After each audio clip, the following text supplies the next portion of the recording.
Before we get into the program, restrooms are in the back here, and they're out here in the lobby. Going through the audience is a book. If you would like to put down your email address, we will make sure that you're notified of these kinds of programs with the Louisville Historic League or with your neighborhoods in the future. We also have a few tables. We have the Crescent Hill Community Council over here, and that president who's standing up, you may think that she's very patriotic early, but she's the president of the Crescent Hill Community Council and the chair of the 4th of July Festival. So she's celebrating early, and she's celebrating because she's hoping that someone in the audience may come talk to her and say they want to volunteer for that festival. Now, one of our partners where the Crescent Hill Community Council meets is the Peterson Duminil House, our 155-year-old historic home in this neighborhood. They were going to be a partner, but this event became too big and we moved it here. But we do have a flyer at that table for our Split-A-Pot chance that will take place July 4th. That money helps support the historic home.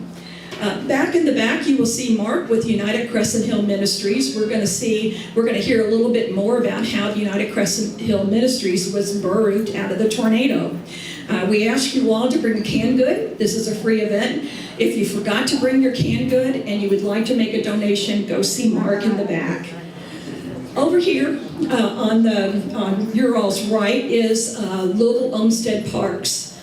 We must thank them because they retreed Cherokee Park for us after the tornado. So please go visit them.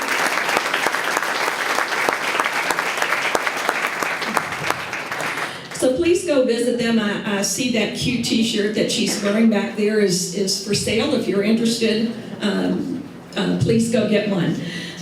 All attendees here will be able to get a complimentary book of Crescent Hill.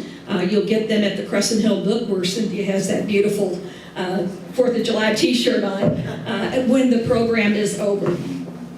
In the back of the room, you're going to find Butler Books. Butler Books published the 30th anniversary of the Tornado book.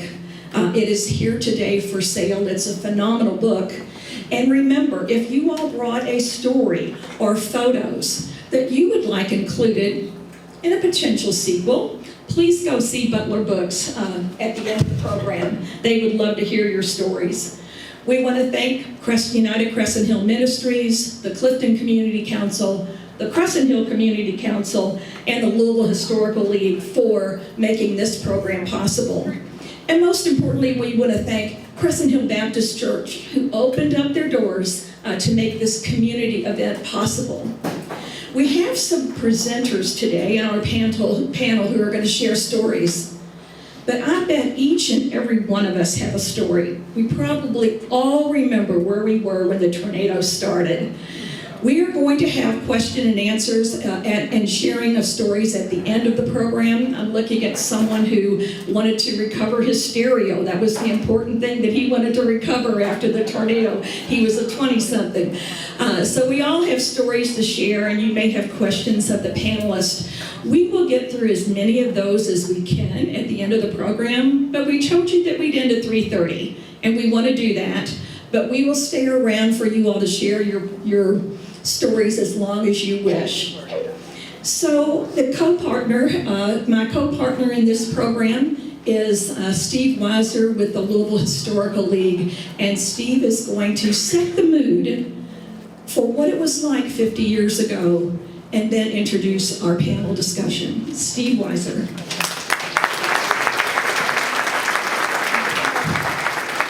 Thank you, Melissa. And we did have a 40th anniversary 10 years ago. Who was here for the 40th? Who was here for the 30th? What about the 25th?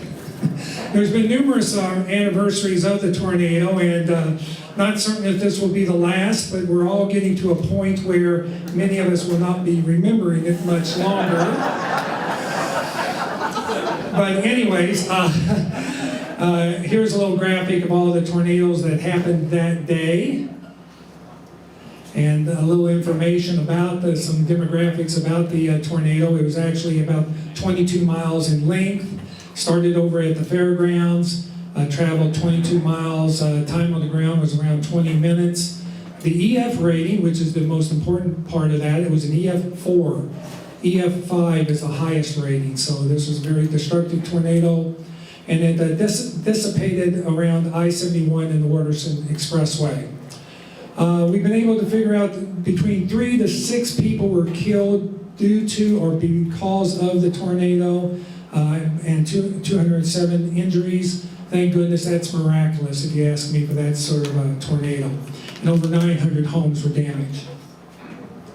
Here is the path of the tornado. There on the lower left is Standerford Field in the fairgrounds. And then you can just see some of the images as it went northeast, across Louisville.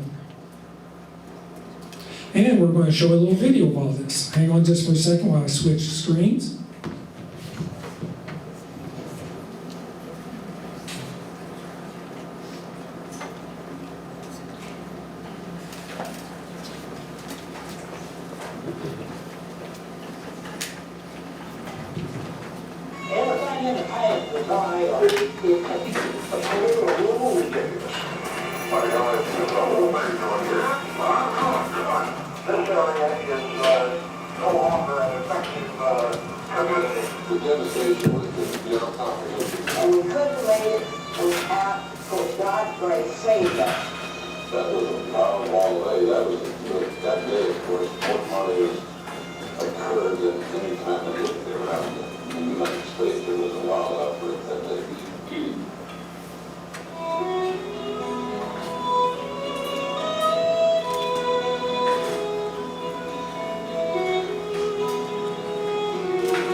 Pennsylvania and Hillcrest arrests are just about wiped out up here at Frankfurt Avenue.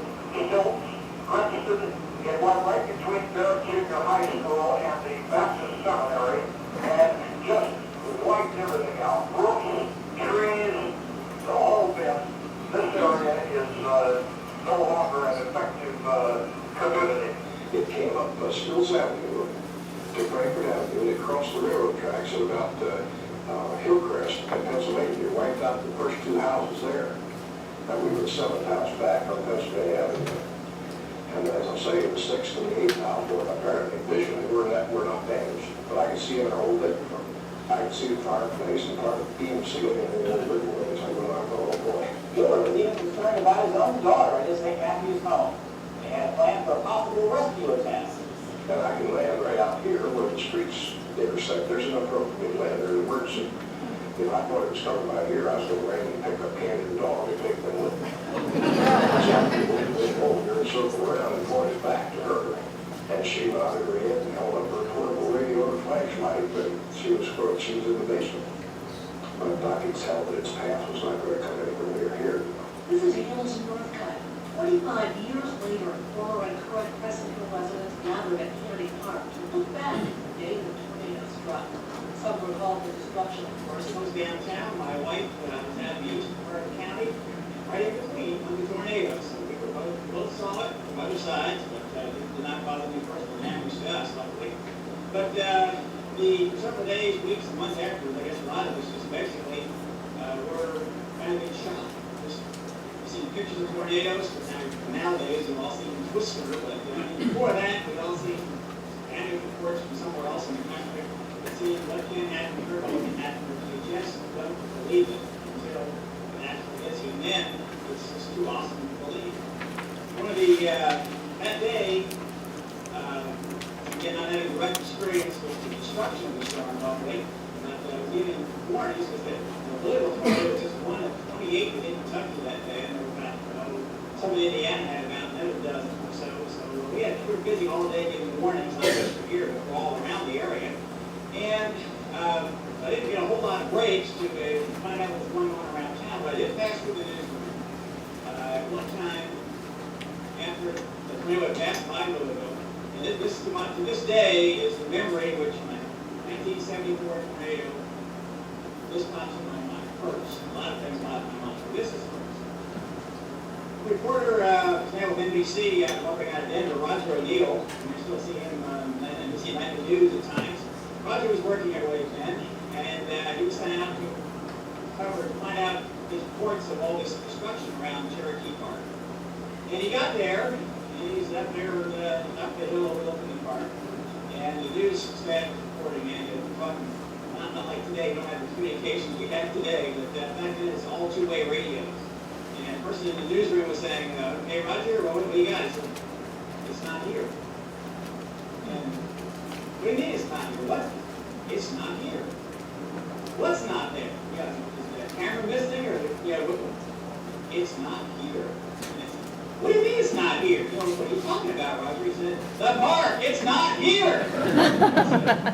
He just could not believe it. He just totally stunned. He looked over the park and looked at it so many times in the past, and he said, it's not here. That's all I can say. Like 10, 15 minutes, it's not here. It's not here.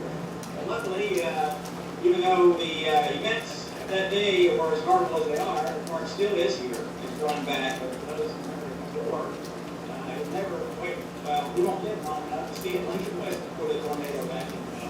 Those trees have grown since the tornado of 1890, so that was 84 years of growth of that. They gave 4 years to get back where it was at that point. And speaking of time increments, I guess the good news, bad news scenario of the last 25 years is that the same situation will develop again today.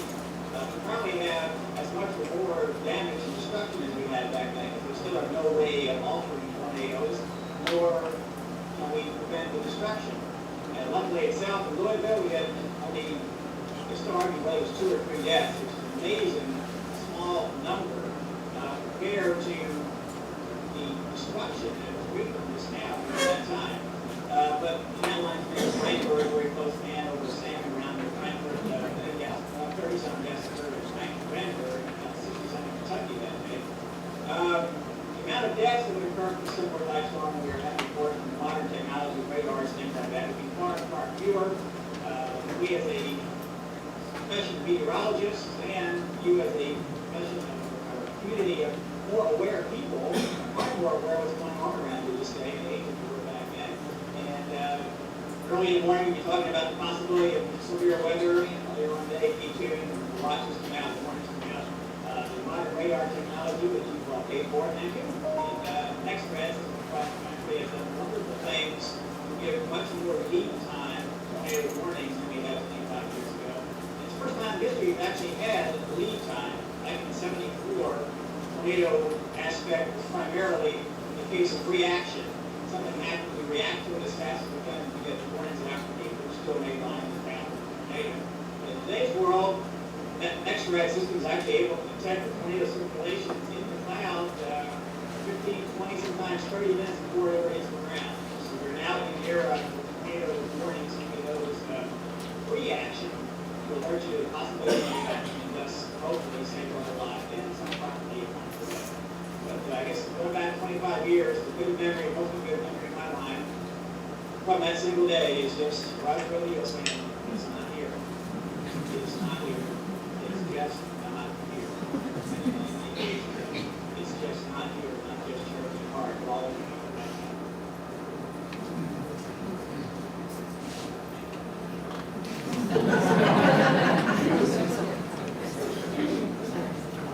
you. Shameless promotion of his grandkids.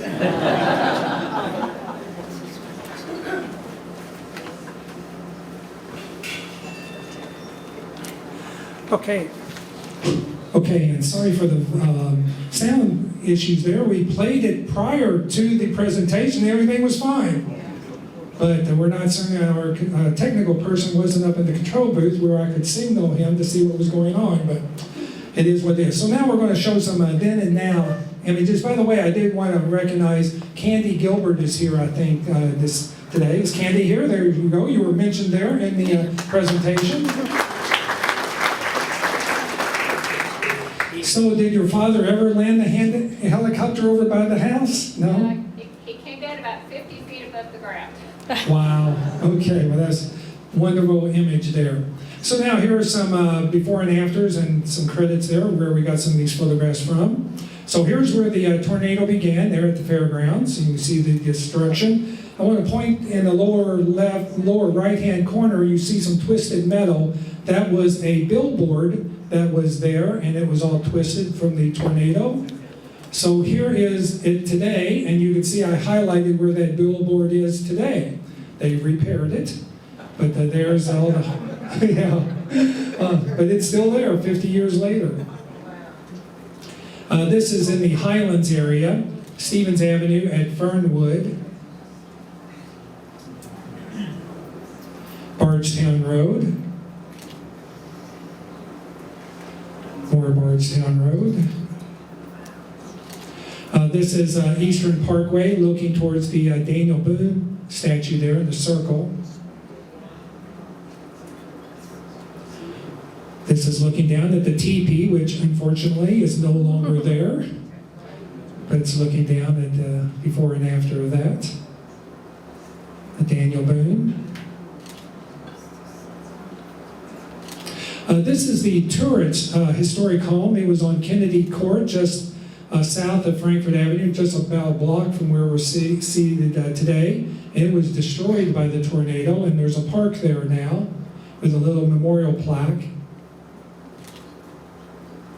There's the railroad and the water tower.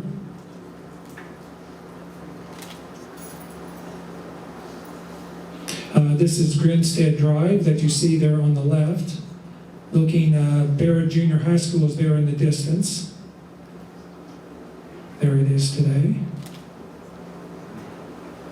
Harvey Sloane, who was mayor, I think, at the time, and Creighton Mershon will talk more about this. This is Rolling Fields. This is looking at south at Second Presbyterian. More Rolling Fields.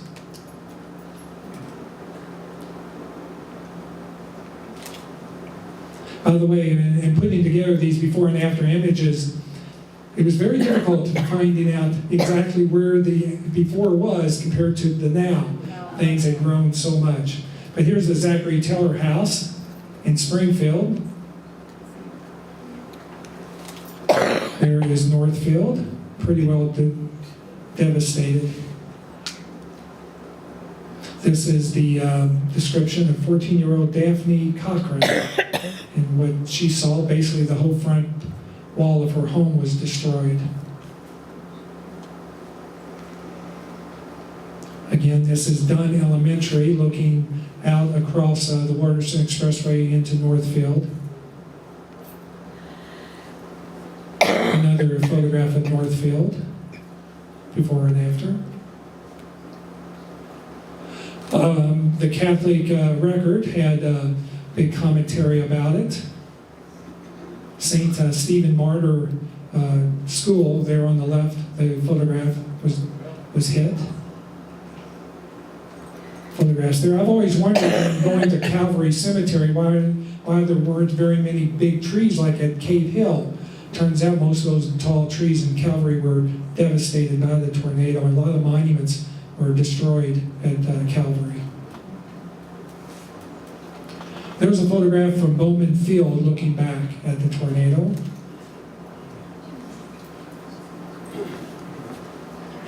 And there actually is a memorial to the tornado there on the water company property near the fountain there near Stilts and Frankfurt Avenue. And that's it from panel discussion. We go next. Introduce Tom. Just keep it on. And without further, I don't think Tom needs any introduction, does he?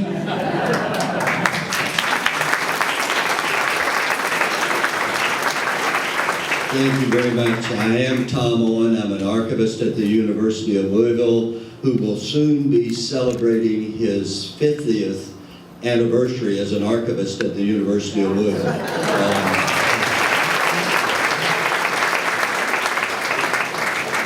I need to tell you, I was not in Louisville during the tornado of '74.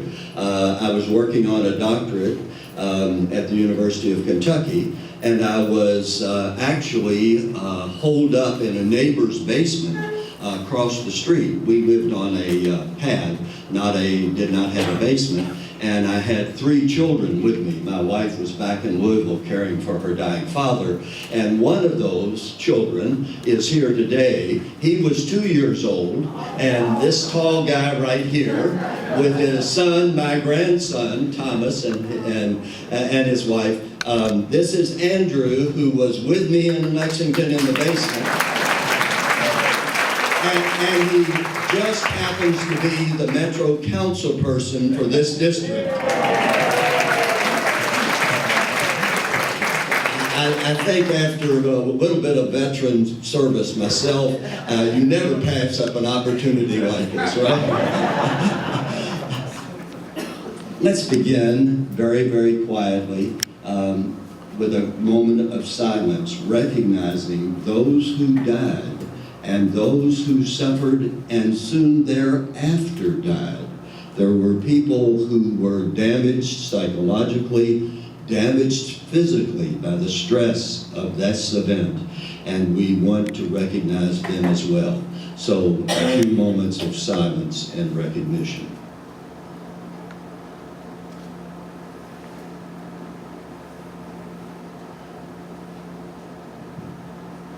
Thank you. I wanted to frame things very, very broadly.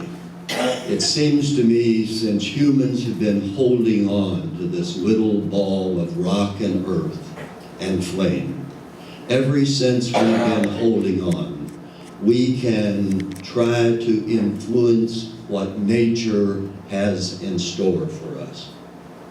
With incantations, with prayers, and then more so in our own time, with science. And the science anticipates, the science evaluates. But either way, we are ultimately the receiver of what nature has in store for us. We cannot ultimately control it. It comes with unexpected fierceness. This community, I think, may in some ways be unique in that written into our DNA is survival and restoration and reconstruction. We have known dry hurricanes not so long ago. We have known successive tornadoes. Tom mentioned 1890. 1917 was a massive tornado just across the river. Maybe even then we believe the mythology that tornadoes can't cross the river, which we saw 2 weeks ago ain't the case, McGee, right? So 1917, 1925, and then we also had tornadoes again successfully in 1996 and 2012. So we are the recipients, and we have in our DNA a measure, a determination to survive and to restore and to rebuild. The other thing I wanted to note real quickly was how quickly our local newspaper company, with a force of multi-hundred people in reporting and photographers, how quickly, by Sunday, they had a supplement to the Sunday newspaper on the tornado. And within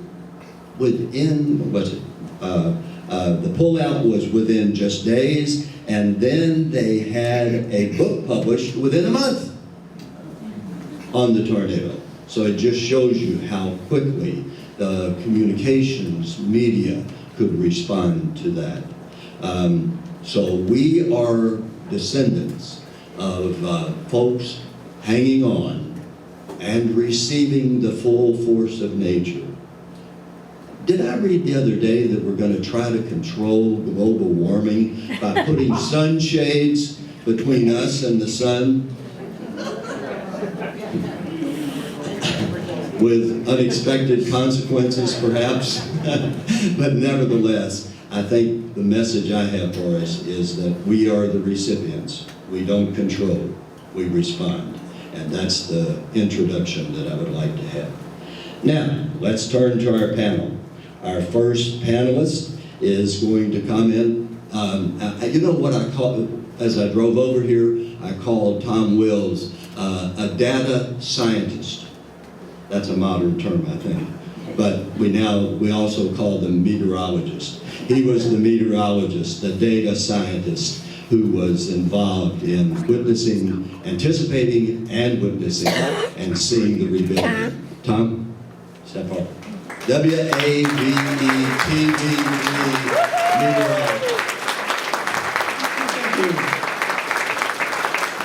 Before we start here, you can all lay witness now to what age does to someone. 25 years doesn't sound like that much of a time, but it shows. And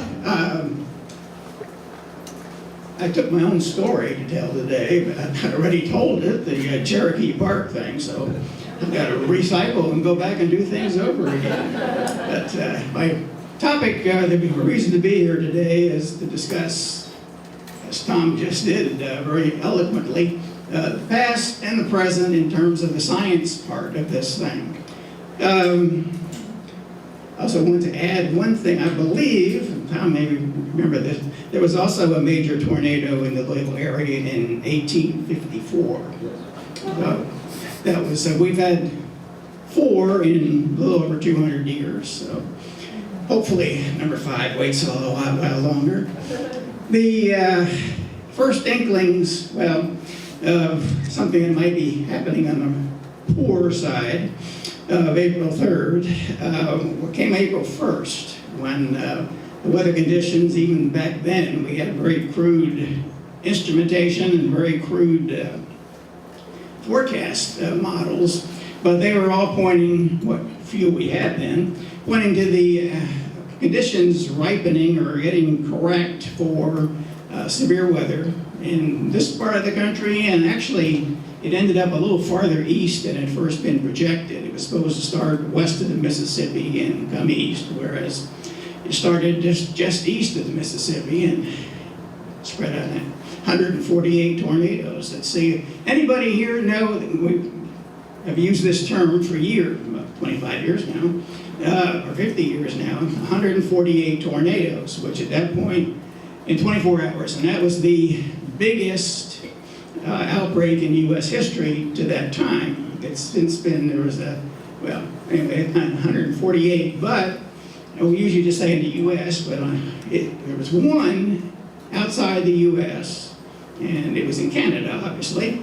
Anybody know what town? This is a real hard trivia question. It was across the river from Detroit in Windsor, Ontario. That was the last one of the day and the only one that was outside of the United States, yes. So conditions started popping early after, actually late morning. There was a severe thunderstorm watch on the 3rd. That all passed north of us into Indiana, which without too much of a problem. A large hail was occurring in a few spots, but nothing compared to what it was going to be happening later.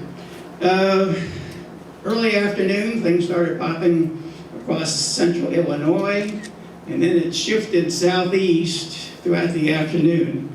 Early, the first one that affected this area, line of supercell thunderstorms, or individual supercell thunderstorms, passed across southern Indiana, almost directly eastward.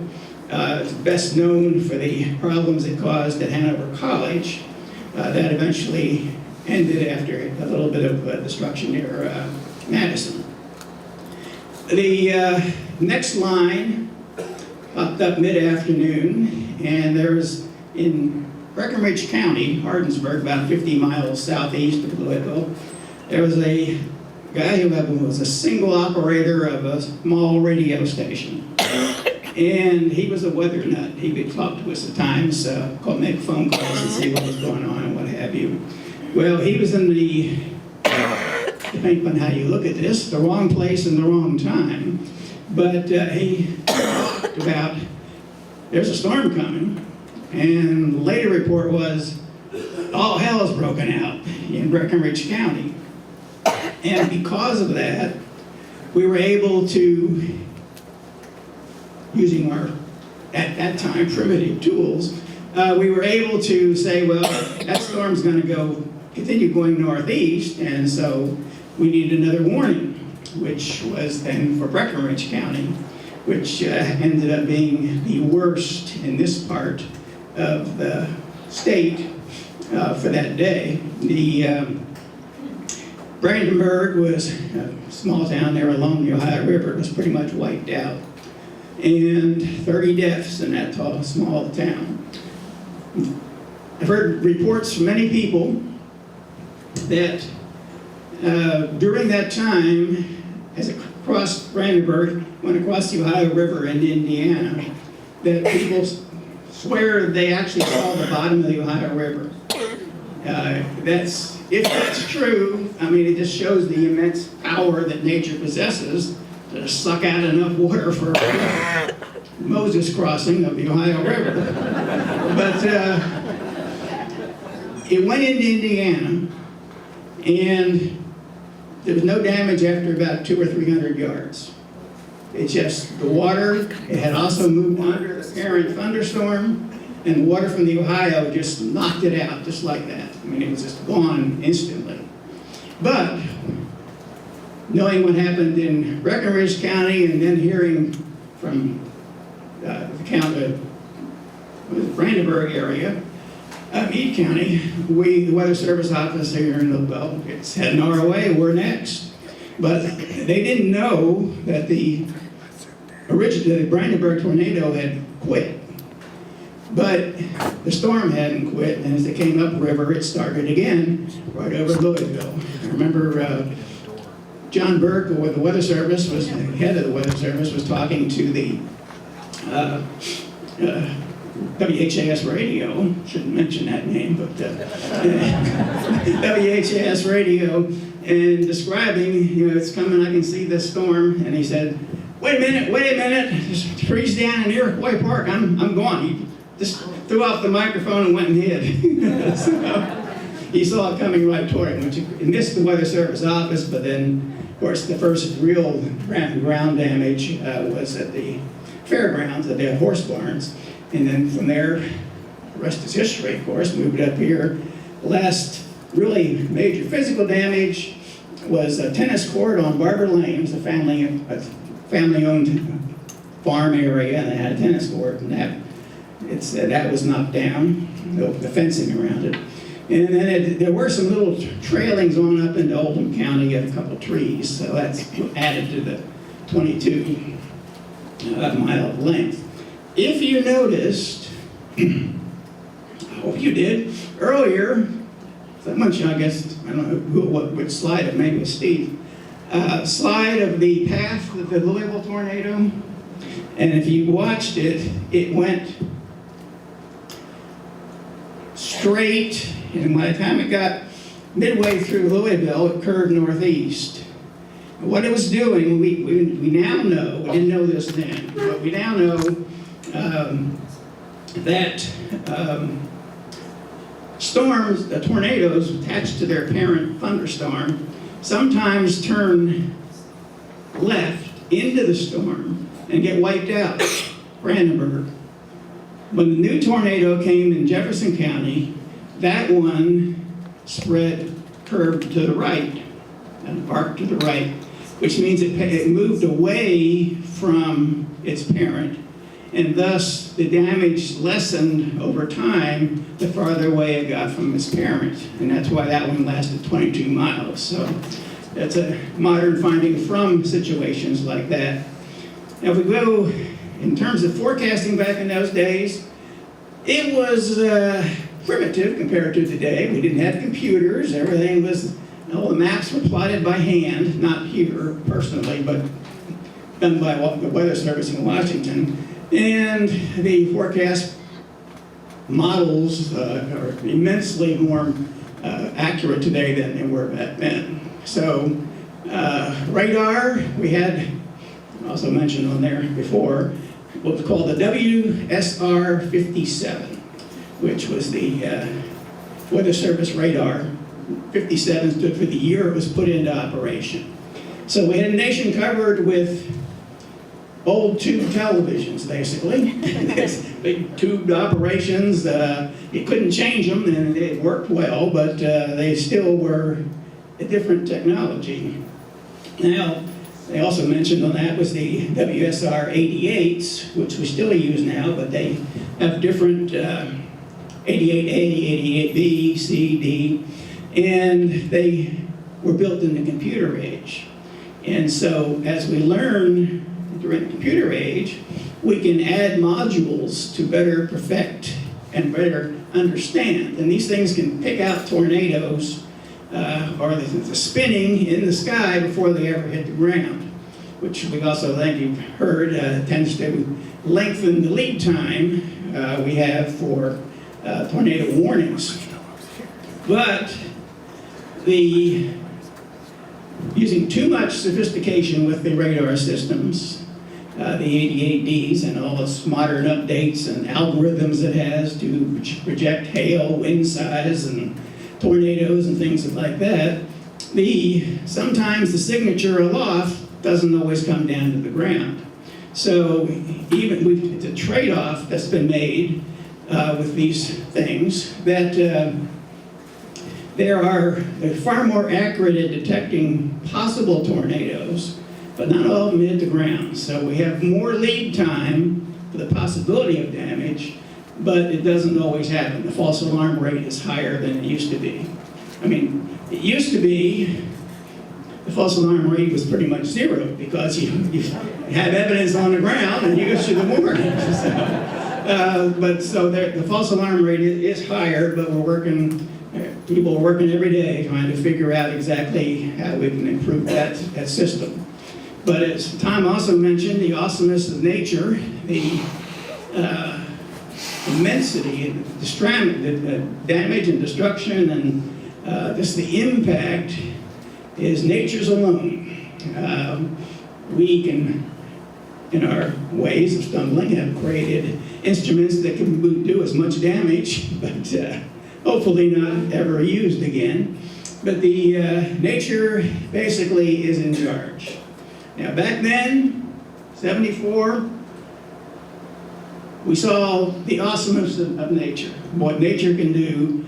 They were more, the Fujita scale, or EH scale, was originally called the Fujita scale from a University of Chicago meteorologist who devised it. Well, he didn't know how fast tornadoes could spin or how much kind of winds you could get. So he created a scale, EF0 to EF15. As it turns out, pretty much F5 is the top limit.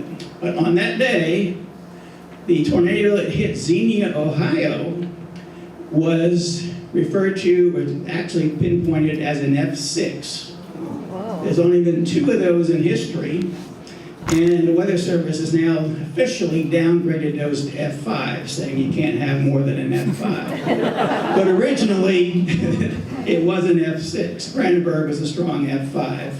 So the Fujita scale is what's used, and they determine by aerial views, and now using drones considerably, mostly, and determine how much damage occurred, and so they can assign it the F0, F1, F2, whatever.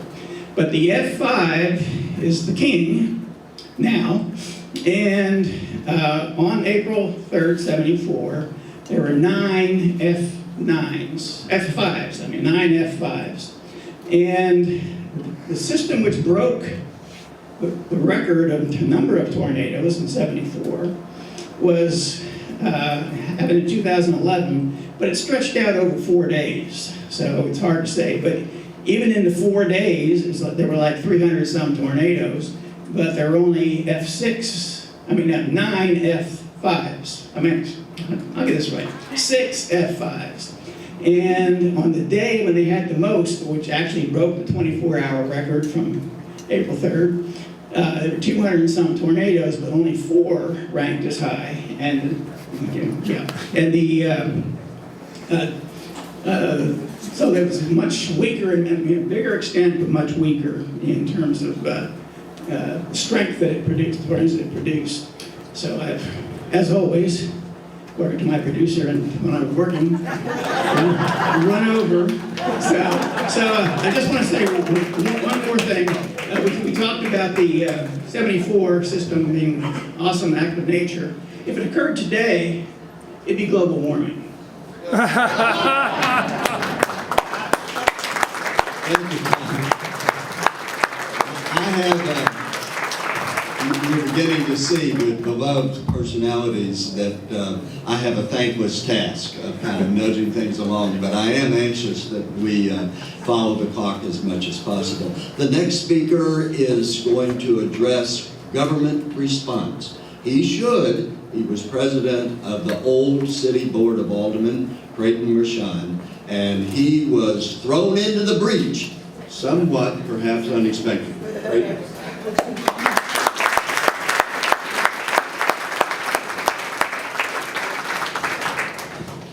Well, Tom, that was an amazing amount of facts without any notes. I mean, I was just like, whoa.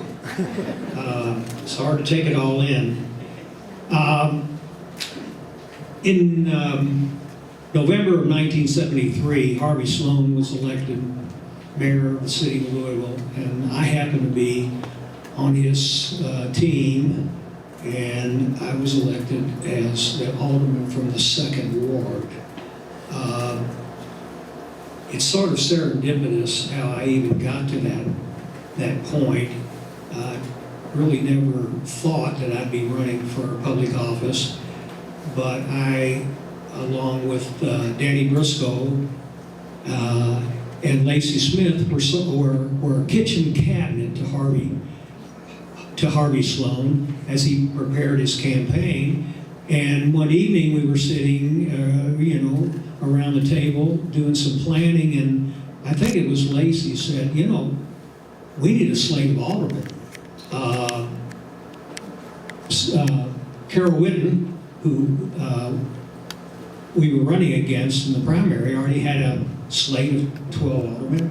And so he said, Creighton, where do you live? And I said, where I live? And he said, well, you're a 2nd Ward alderman. Okay, so I became a candidate. And we sort of went out and recruited people and got our slate of 12 people. Interestingly, in that election, only 3 of us that ran in the primary, only 3 of us that ran with Harvey Sloane got elected. The other 9 were from the Carol Witten team, and of course all of us got elected in November. How I became president of the Board of Aldermen is another story, and I will not regale you with that. If somebody wants to know about it, we'll talk about it. But how somebody with 3 votes got enough votes to get that is one of those political marvels that happened. But anyway, I had been you may recall the aldermen, the way city. This was pre-metro government, so the aldermen ran citywide. They lived in their ward, you got a taste of the whole city. And the mayor and the president of the Board of Aldermen is the Mayor Pro Tem when the mayor is either incapacitated or out of the city. Well, I've served as Mayor Pro Tem a bunch of times during the Sloane administration, and it was a snoozer. There was, nothing really happened. But April 3rd was a little different, and so here we go. I was, I hate to say, on that day, well, Harvey Sloane was, you probably remember, he was in the deep woods of Canada at a cabin that he owned, and he was on, it was kind of a retreat for him to get away from everything. And he'd probably been gone a few days. I was, let's just say, I was on a little bit of a boondoggle. I was out in the eastern end of the county when it hit, and I called in and I said, can you help me get downtown? I mean, I can't get downtown. And so they said, oh, we're sending a helicopter for you. And the helicopter picked me up at Broadway Baptist Church over on Brownsboro Road. And when I got up in that helicopter, I could see the destruction pretty much from the airport all the way out, and it was just an incredible amount of destruction. And as we moved into downtown, I lived on Raleigh Lane, which is near Tafel, Cross Hill, if you may know that section, just at Lexington Road and Grinstead Drive, and I could see my neighborhood was damaged, my house was damaged, and then to my left was Cherokee Park. Well, Cherokee Park looked like a giant, and you've seen the pictures, but you have to see it, it just looked like a giant lawnmower had gone through there. I mean, every tree was gone, was toppled. As a matter of fact, the city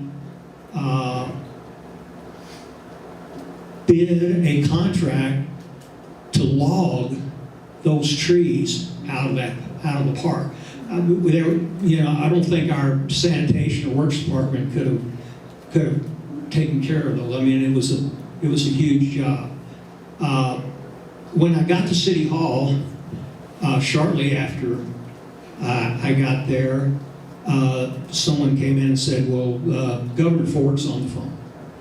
I said, okay.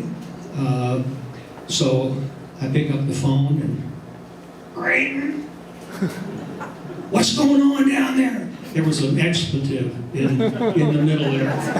And I, kind of just said, we got a lot of damage, we got a lot of problems, we're probably going to need some help. And he said, do you think I should call out the National Guard?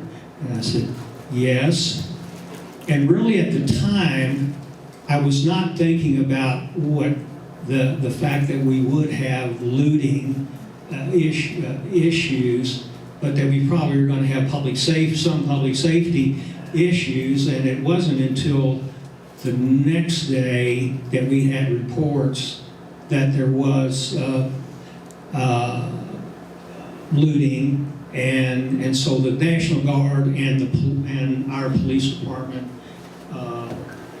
were, you know, pretty much took care of that issue. Try to round it up. Hmm? 2 more minutes. 2 more minutes. Okay, quickly. The follow, basically we had a war room in city government with all of the departments, police, fire, sanitation works. We had a civil defense department.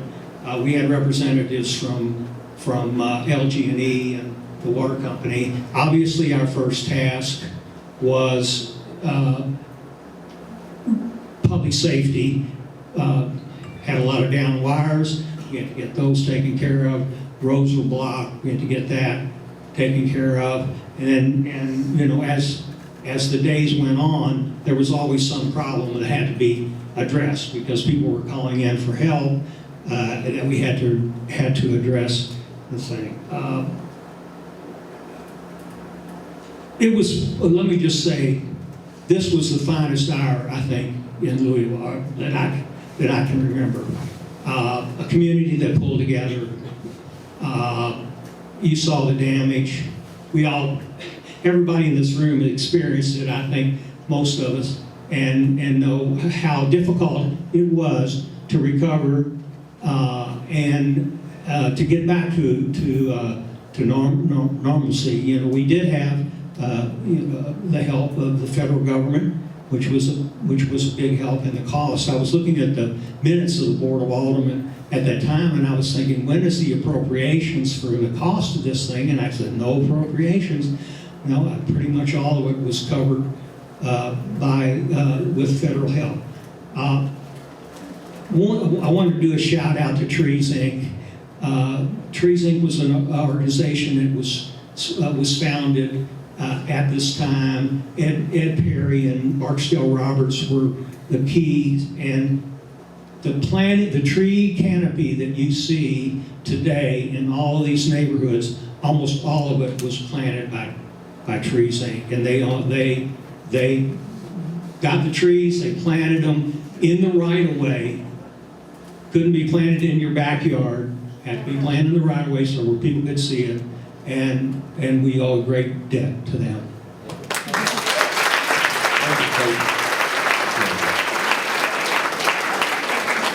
The next two, and I don't know how you folks are going to organize your comments. Sue Gentry was former executive of the United Crescent Hill Ministries. We're going to do Rolling Fields next, Dan Tafel. Okay. Dan Tafel, and then we're going to do Wadia. You're going out of order then? Yes, sorry. Thanks for telling me. Dan Tafel is the mayor of Rolling Fields? Yeah, step right on up.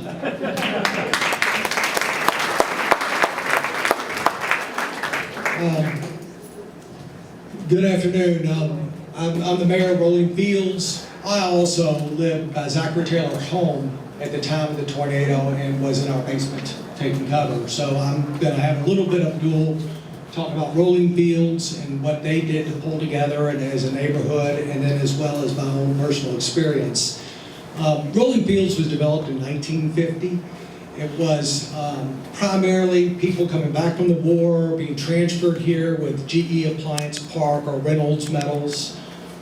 In 1958, Second Pres bought 7 lots in Rolling Fields and developed a suburban campus. And roughly, that really is kind of, was really one of the outer neighborhoods before. By 1965, it was completely developed. At that point, Winding Falls and Northfield were just getting ready to be developed. Fast forward to, April 3rd. This guy, it was a balmy day, warm. Chenoweth School was very near Rolling Fields. Most children at that time walked or rode their bikes to school. School let out at 3 p.m. As most kids did at that time, they immediately went outside, went with their friends, went over to a friend's house, and started playing outside. It was a warm day. At about 3:30 or 4 o'clock, the rains came, and that was a blessing in disguise. And the kids went inside, turned on some of their favorite television shows at the time. My recollection, my brothers were watching Leave It to Beaver, and Presto the Clown came on and said, boys and girls, get your parents, we have a very important weather announcement. It was quite frightening, and the daily routines that, my mother was in the kitchen helping prepare dinner, my father was downtown, and Tom Wills and Dick Gilbert came on and were following the path of the tornado and warning people in advance. And I remember that warning like it was yesterday. It was over the Crescent Hill area, moving into rolling fields, and people in the path east of that were to take cover immediately. So what do 4 kids do? My 3 brothers and myself, we ran outside.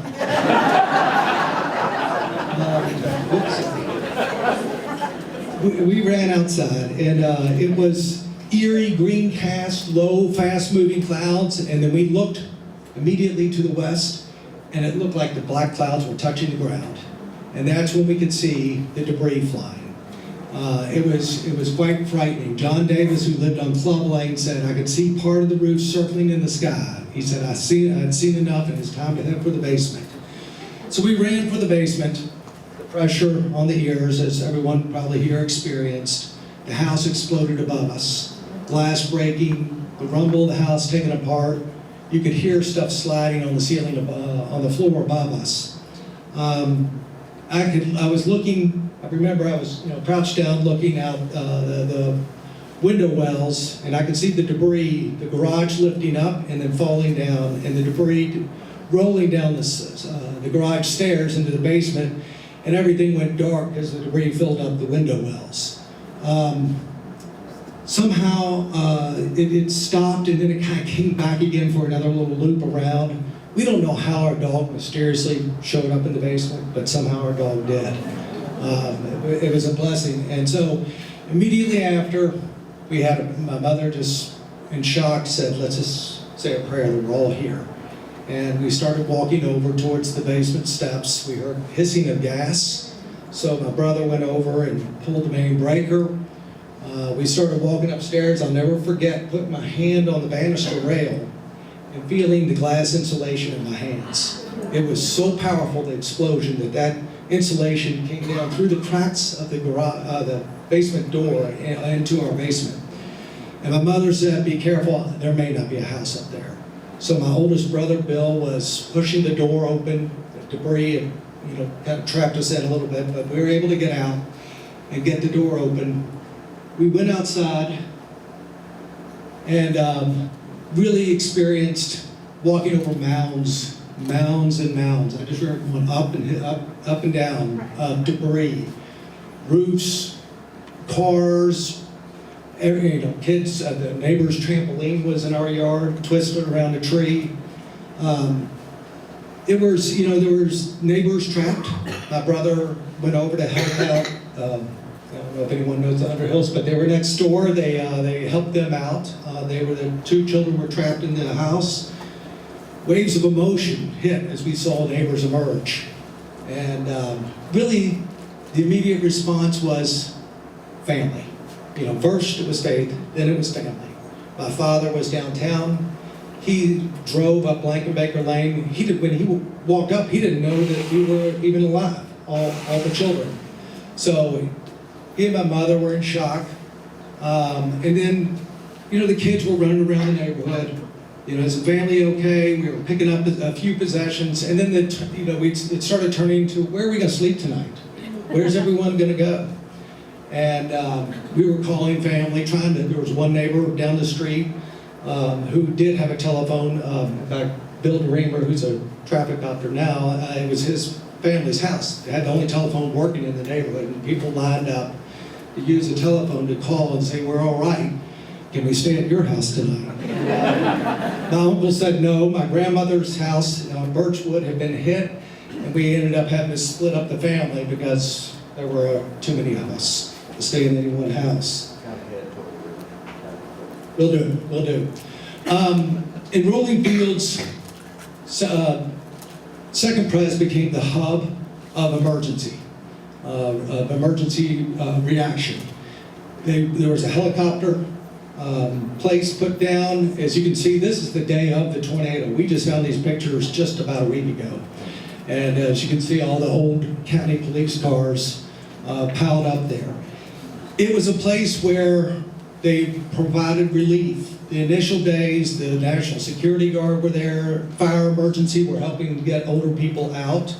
They would have fresh water. They did have electricity there.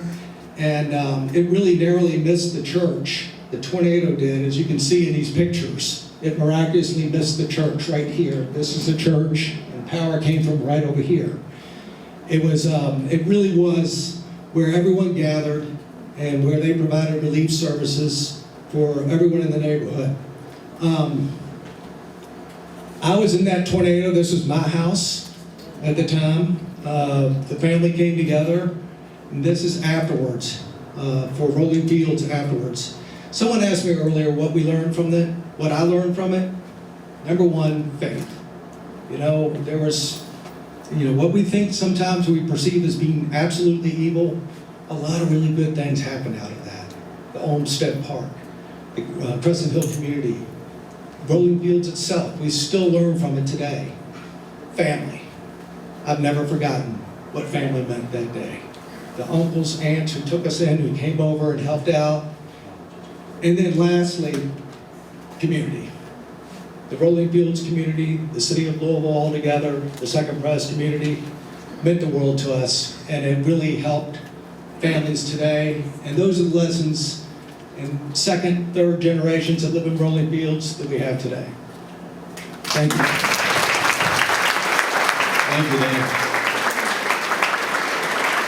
Okay, we're going to look again, we're going to look more fully at religious organizations' response. Wadia next. Wadia next? Yes. Okay, Wadia next. She has a personal testimony, and Wadia, come on up.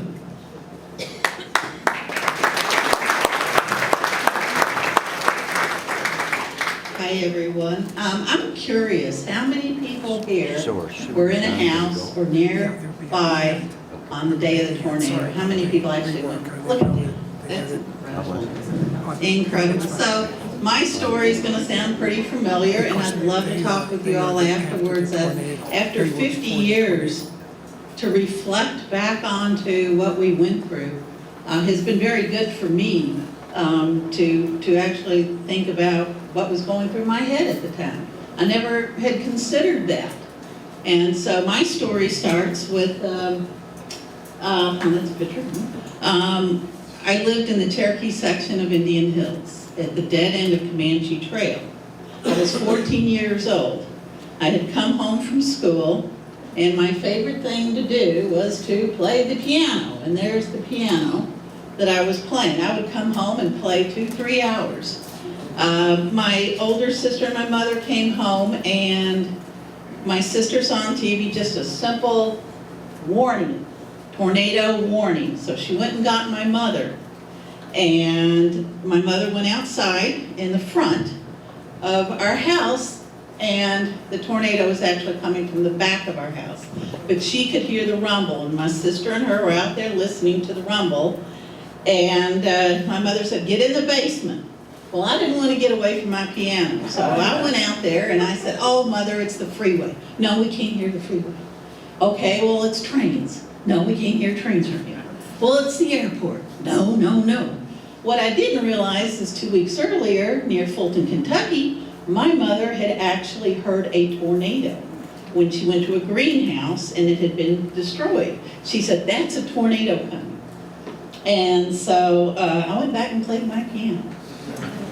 And Mother started getting frantic. "Get in the basement, get in the basement." So I said, "Okay, I'm going to prove her wrong."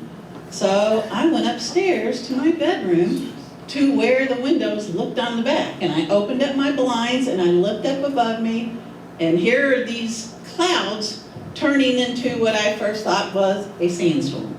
Because as you saw from the previous pictures, the debris field was so big it didn't look like the Wizard of Oz tornado.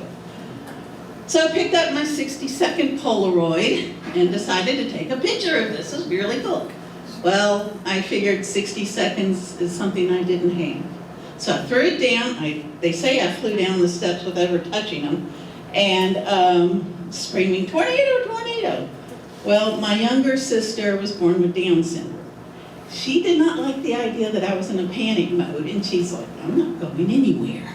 So I had to, you get that strength. I don't know if anybody, well, you've heard it in the past where you just get the strength that surges in you when you're in such a panic mode. And I literally picked her up and screaming and yelling, and we got into the basement. And we were in the basement, it's a walkout basement, and we began to argue where to go. My biggest advice, figure that out before when you go home, know where you're going to go. That is not something you want to be doing at the last second. So, contrary to going to the southwest corner, we went to the northeast. But that was under my dad's workbenches. My mother went in one direction, sister went in the other, and then I was kind of left out. But I could look out the window in the walkout. And it was quiet, but then within seconds a sound came, and it started at a very low pitch and went to a very high pitch, and it just kind of went,